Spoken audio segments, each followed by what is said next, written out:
So the first thing I had to do to get the wood I was going to paint ready is I had to sand it. This took a really long time and I did not enjoy the process, but I think it helps smooth it out, make it easier to paint.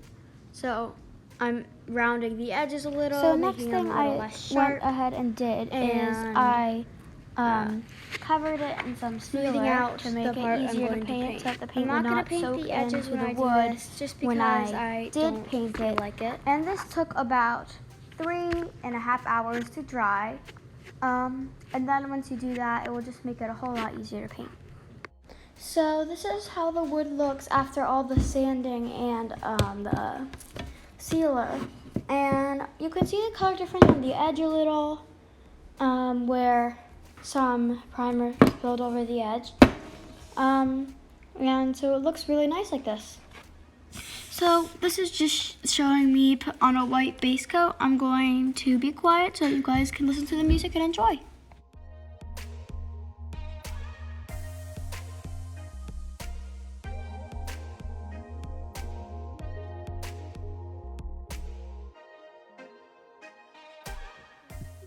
Are the colors I'm going to use.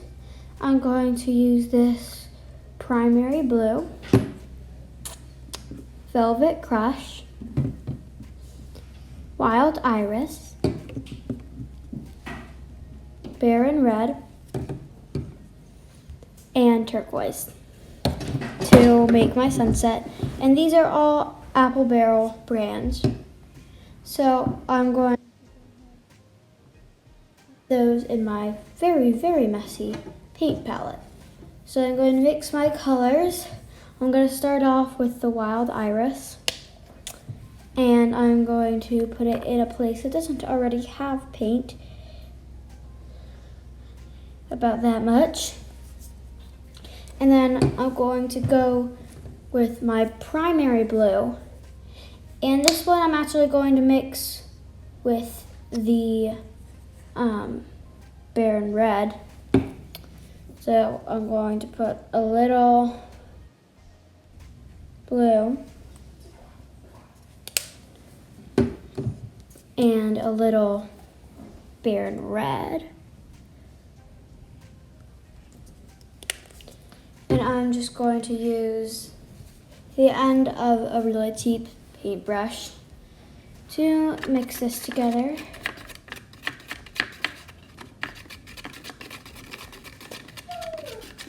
And this is going to hopefully make like a kind of darkish, purplish blue. Like this. So it should look like this. I'm going to put that in my water thing. And so the next color I'm going to get out is this Velvet Crush. I need to open this because I have not opened it before. So I'm going to put some of this in here. Like that. Now I'm going to go in with the turquoise. And this one also has to be opened. Looks like it got leaked out a little there. So I've opened it. Going to put some in this dry area.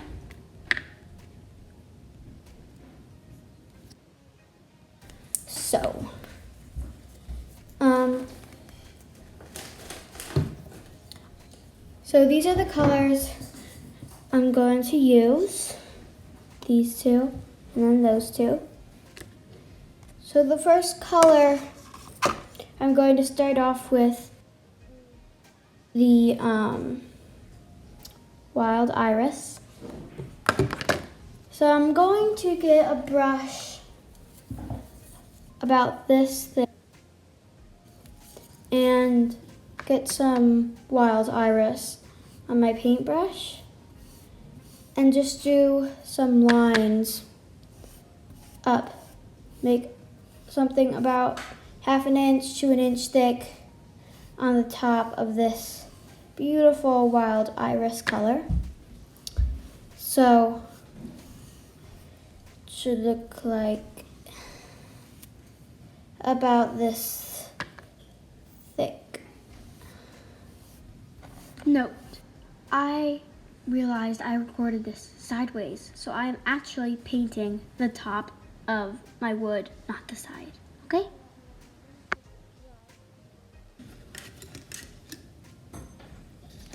And my water, rinse it and then dry it off with a paper towel.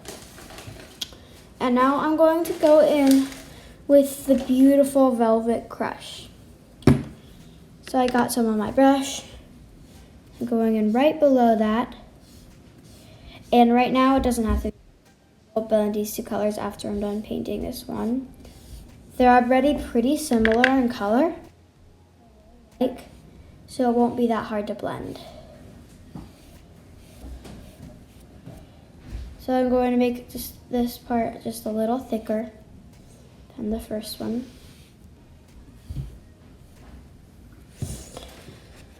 Rinse my brush, dry it off, and then just go in the middle and just kind of use my wet kind of brush and try to blend these colors together. I am not a very skilled artist, as you might be able to tell. So this is not perfect. Of course it isn't. Nothing's perfect. But this is not even that great. So those are the purples. Then I'm going to go in with the combination of primary blue and the Baron red. Get some on my brush.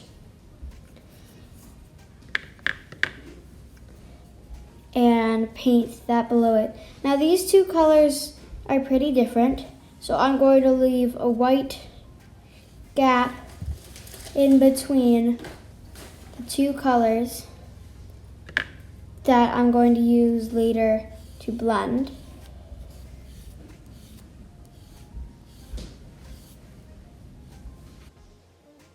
Bring this down to the start of the next piece of wood.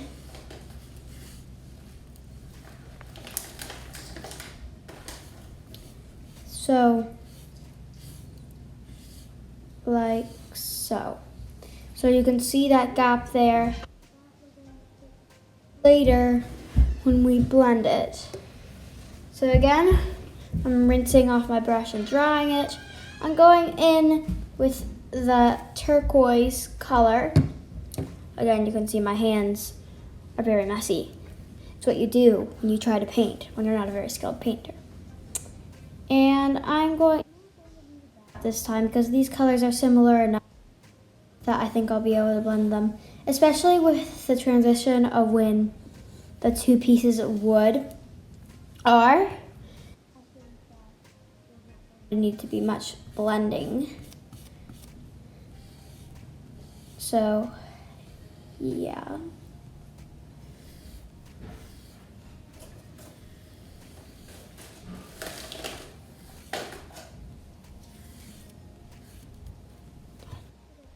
Boys. So what I'm going to use to blend these two colors is I'm going to get some of the Velvet Crush. And I'm going to actually move this out of the way for a sec. I'm going to mix some of the Velvet Crush with the blue I used. Actually, I'm going to do that. First, I'm going to use another brush to scoop some of this paint into another empty area. Wash that brush. Then I'm going to squeeze a little bit of the Velvet Crush into that. And I'm going to use the same end of that bad paintbrush. And I'm just going to mix these two together until I get a color I like. Blue is not coming out in the purple. So I'm going to use still this end Put some more blue in here. Get some more. I don't care if it ruins the blue. I didn't do it in that area. Below the thing, like it looks like it was going to overflow. And I still want to have a little bit of that left, the parts that aren't contaminated.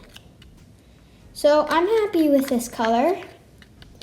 Right here, it looks more on the purple side, but on camera, this looks practically the same as that. But this is actually kind of on the purple side. So I'm going to bring this supposedly almost being a sunset block of wood back in.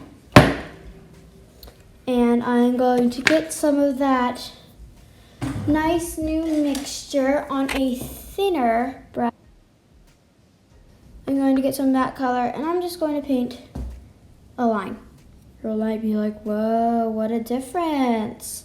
Because it looks completely the same on camera. Whoa, looks so great. But it really doesn't. So that didn't do much, did it? So now I'm going to take some more of the plain old Velvet Crush and drag it over the seam. Kind of bring it up. More Velvet Crush. Blending more. Bring it down a little. That's my attempt of blending. Yeah, like I said, not the best artist. Then I'm going to wash this brush again and get another paper towel and dry it off. And then I'm going to use the slightly damp brush and just bring it around the middle where the seam of where the two wood pieces glued together. Just going to bring it over and over and over again. Get the brush a teensy bit wet. Over and over and over. It's that corner and over. Like so. So now I have it like this. Now I'm going to wash this brush again. And I'm going to get some more of the darker color. The Wild Iris. I'm going to paint some more. Really get that much in it. Wow, it's a lot darker when it's wet than when it's dry. I just realized that. So, adding a little more that color. And now, of course, you need to blend again. Yippee. So I'm just going to take a damp brush, bring it over the seam. Like so. So, now that I have this area done, I'm going to take some more of the turquoise down a little more because where I want the ground to be. So, like this. And of course, it does not have to reach the bottom because there's going to be ground there. Okay, so I'm going to rinse my brush and dry it. So now we're going to need some black.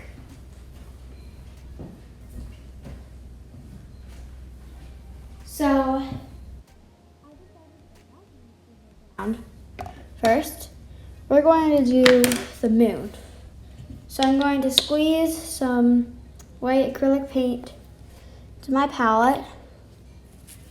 And this is going to take a bunch of coats because I did not realize that you have to do the moon before you do the sunset. I was just being kind of stupid, and now I just realized this is not dry. I can't do it until it's dry either.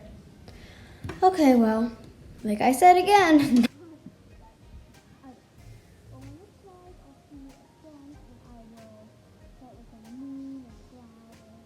Tree. So see you then. So this bottom area is pretty dry. I'm going to get some black acrylic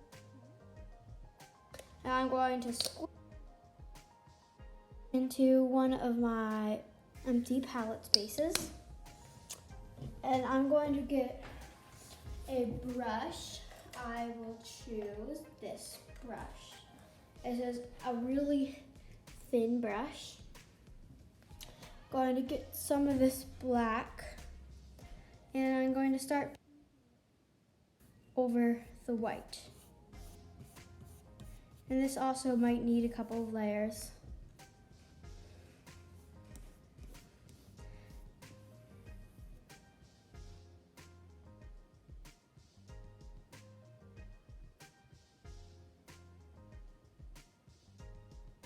Painting a little over the edge, just for the best seam. When you look at it straight from above.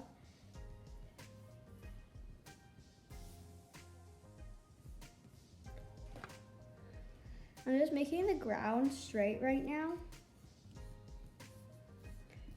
but will not be like that later. Basic straight ground, but I'm going to add like a curve.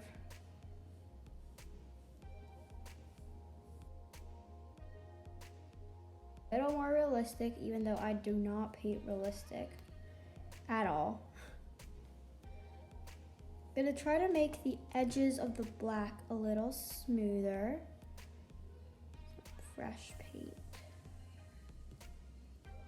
So like that. That is the ground. So now I'm going to wait for this area to dry a little more, and then I'll paint the moon, and then I'll do the palm tree. See you then.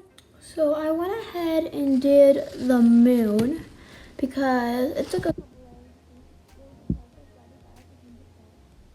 and I decided to add water line off camera. Water. And I did a reflection of the moon coming down here. So this stuff is going to dry, then I'm going to add some. So I'm going to add a couple of details in this section. So I'm going to use a really thin brush, like the one I just showed, and I'm going to get some black paint on it. So I started drawing these little birds. So later on I had a realization. So keep watching to figure out what the realization was. If you figured it out before I did, please post it in the comments.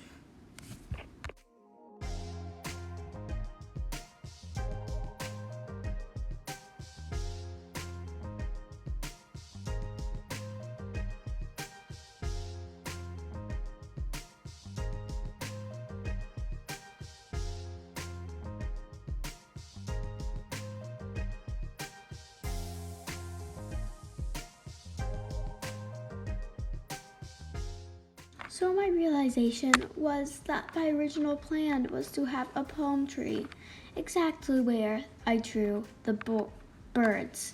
So I am going to put the palm tree above the birds, not above, sorry, on top of the birds, and hope that you can't realize that there was birds. Later on in the video, I did add more birds, but in a different part because I just like birds. They're cool. So I'm getting more black on another paintbrush, and I'm starting to do the silhouette of a palm tree. So I bring it up a little and get it thinner and thinner as it goes up.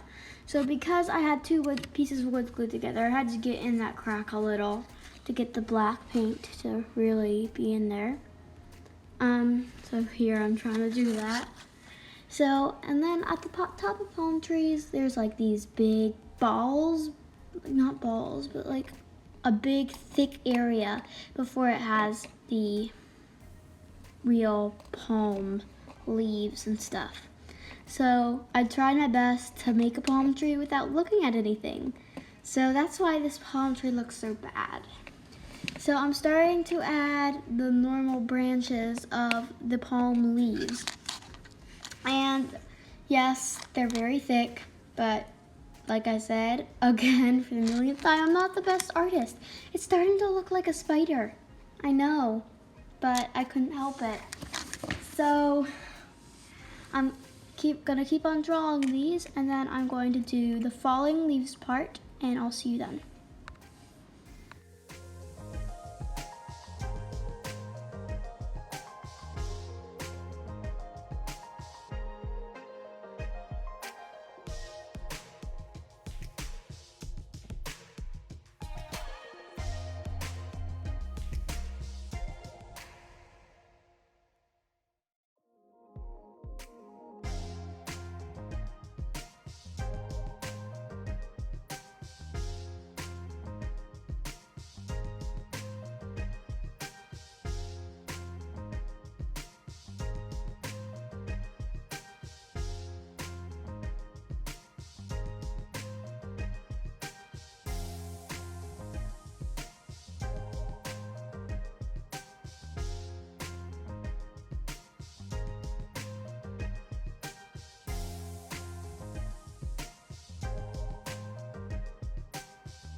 So right here is me trying to decide whether to do a bird right there. I keep on going back and forth and then deciding not to do it.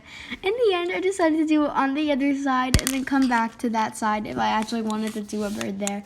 But I did do a bird there in the end. So that's what that going back and forth was.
So I ended up putting like a clear glaze over the painting, and it just makes it smooth and shiny and beautiful. Well, as beautiful as it can get. So I just like it a lot like this. So if you like this video, please share it with others and give it a like and subscribe. Thank you for watching, and I'll see you in my next video. Bye.